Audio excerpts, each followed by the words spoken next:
fan campaign? Really? No. No, it won't. But it does work on skin lesions. So some of the skin lesions we saw, some of the photographs we saw before, for some bizarre reason it works beautifully well for that. The important part is not the ingredient, it's also the inactive ingredient that's mixed into it. Active Max is a proprietary compound. It helps.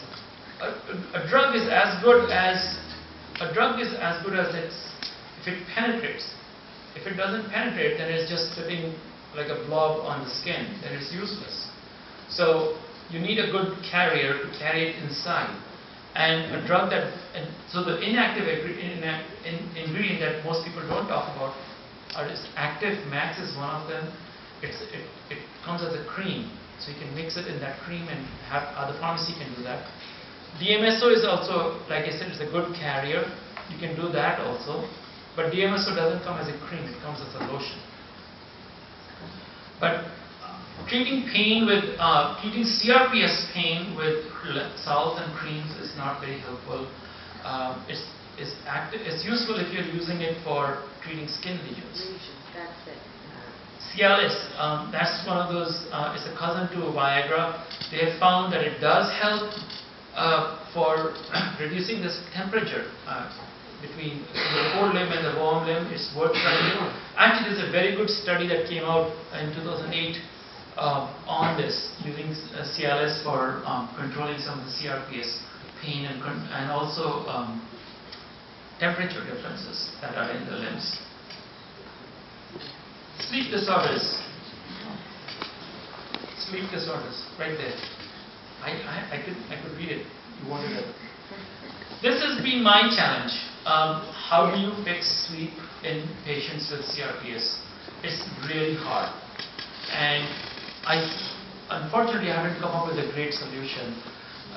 But there are two reasons why patients in CRPS don't sleep well. One, of course, is the pain. But I think it's increased adrenaline. Your body is constantly producing adrenaline. And you're in the flight and fight mode 24 hours of the day. And that flight and fight mode that you're in is the one that keeps you awake. Pain or no pain. I can give you 100 different pain medicines and people still don't sleep. And this is where we need to work on. So sympathetic overactivity. So we know that the sympathetic nerve, the nerves that are responsible for flight and fight mode in the human body, is activated in CRPS. So we think that that's one of the reasons why people with CRPS don't sleep. Even for those who feel like they have slept, but they wake up tired in the morning, is what we call as non-restorative sleep. They blanked out I call it blanking out. They're blanked out for a few hours of the night, they wake up and they're still tired like they haven't slept.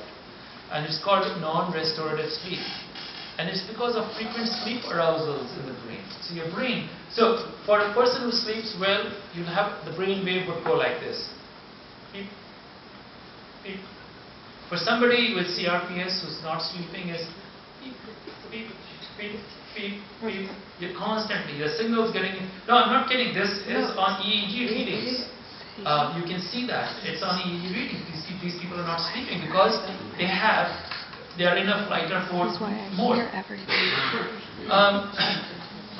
So sleep study like the standard sleep study that they do, does help you understand the nature of the problem. But some of them don't look at the brain waves. They look at your breathing pattern and how restless you are and all that, but they may not look at your brain waves.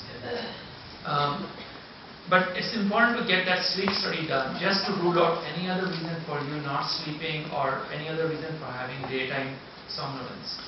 There are home sleep monitors you can get which measure the number of arousals during sleep. So it's a little device, you stick it here, you stick it in the back here, and you switch it on, you go to sleep, and it constantly monitors your brain activity level.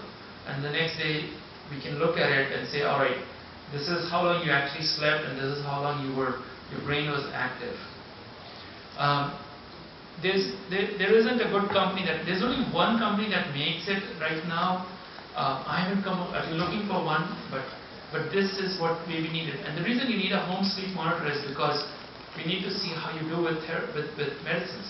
So we get a baseline reading, and then we start you on something that will help with the sleep or decrease the fight mode in you, and see how your brain waves actually drop down or not.